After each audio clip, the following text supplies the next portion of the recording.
በሰበታ ከተማ የሚገኘው የምዕራፍ ቅዱሳን ቅድስት ሥላሴ በዓታ ለማርያም ወአቡነ አረጋዊ ቤተክርስቲያን ከደረሰበት የእሳት ቃጠሎ ጉዳት በኋላ በምእመናንና በበጎ አድራጊዎች ድጋፍ እንደገና ተገንብቶ የቅዳሴ ቤቱ የምርቃት ስነ ስርዓት በድምቀት ተከናውኗል። የቤተ ክርስቲያኑ አስተዳዳሪ መልአከ ፀሐይ ቀሲስ ኤልያስ ግርማና በምርቃቱ ላይ የተገኙት የሸገር ሀገረ ስብከት የስብከተ ወንጌል ኃላፊ መጋቢ አይላፍ ተስፋዬ ቅጤሳ ባስተላለፉት መልእክት ቤተ ክርስቲያኑ ከደረሰበት አደጋ ወጥቶ ለዚህ ታላቅ የምርቃት ቀን በመብቃቱ የተሰማቸውን ደስታ ገልጸዋል። እንግዲህ ያው እኔ በአስተዳዳሪነት እዚህ ቦታ ከተመደብኩኝ ገና 2 ዓመቴ ነው።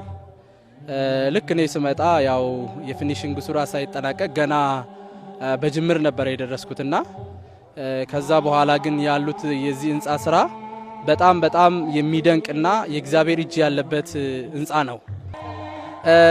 እንግዲህ ይሄን ቤት በገንዘብም በእውቀትም እየረዱ የነበሩት ብዙ ክርስቲያኖች አሉ።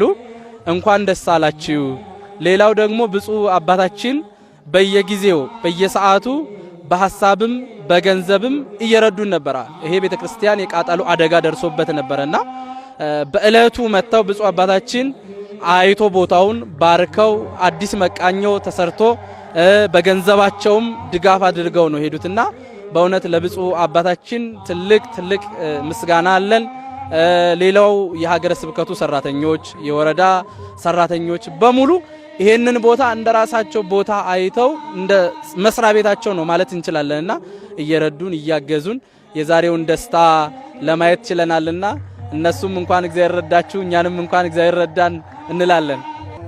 ምርቃቱ እንግዲህ እጅግ ግሩም ነው። ይሄ ቤተክርስቲያን ቀደም ሲል ላለፉት ዓመታት በብፁዕ አባታችን አቡነ ሳዊሮስ መመሪያ ሰጪነትና አባታዊ ክትትል እጅግ ግሩም በሆነ መልኩ ዲዛይኑ ወጥቶ መቅደሱም በሚገባ ስፋቱና ጥራቱ ተጠብቆ እንዲሰራ በቅርበት ክትትል በማድረጋቸው ዛሬ እጅግ ውብና ማራኪ በሆነ መልኩ ለምርቃት በቅቷል። ኃላፊው አክለውም ቅድስት ቤተክርስቲያን በዚህ ዘመን ትኩረት ልትሰጠው የሚገባው ዋና ተግባር ስብከተ ወንጌል መሆኑን በመጠቆም ከህንጻ ግንባታው ጎን ለጎን ወንጌልን ለምእመናን በማዳረስ ረገድ ሰፊ ስራዎች ሊከናወኑ እንደሚገባ አሳስበዋል። የሀገረ ስብከቱ ስብከተ ወንጌል እንግዲህ እንቅስቃሴው እውነት ለመናገር ከሆነ በሞዴልነት ሊጠቀስ ሊነገር የሚገባ ነው። ሞዴል የሚያደርገው ምንድነው ከተባለ ብዙ ጊዜ ወጣቶችን ማዕከል ያደረገ የስብከተ ወንጌል እንቅስቃሴ ይደረጋል። በእኛ ሀገረ ስብከት በተለይ ወጣትነት ለቤተ ክርስቲያን የሚል በብፁዕ አባታችን የተጀመረ ወጣቶችን ማዕከል ያደረገ ጉባኤያትን በተለያየ ስፍራ እናደርጋለን። የአድባራት የአንድነት ጉባኤያት አሉን። ወራዊ ጉባኤያትን በደንብ እንከታተላለን።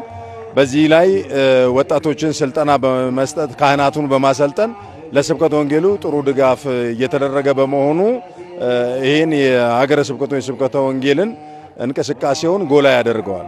በአጠቃላይ እንግዲህ ያው ቅድስት ቤተክርስቲያን በዚህ ዘመን የሚያስፈልጋት ጅማሯም ፍጻሜዋም ስብከተ ወንጌል ስለሆነ ስብከተ ወንጌሉ ላይ ሁሉም ሰው ትኩረት ሰጥቶ የአድባራት አስተዳዳሪዎች፣ የአድባራት ሰበካ ጉባኤያት ሁሉም ተባብሮ ለስብከተ ወንጌል ቢሰራ ያለውን ለማቆየት የጠፋውንም ደግሞ ፈልጎ ለማምጣት ያስችላልና ስለዚህ ሁሉም ፊቱ ወደ ስብከተ ወንጌል ይመልስ የሚል መልእክት አለኝ።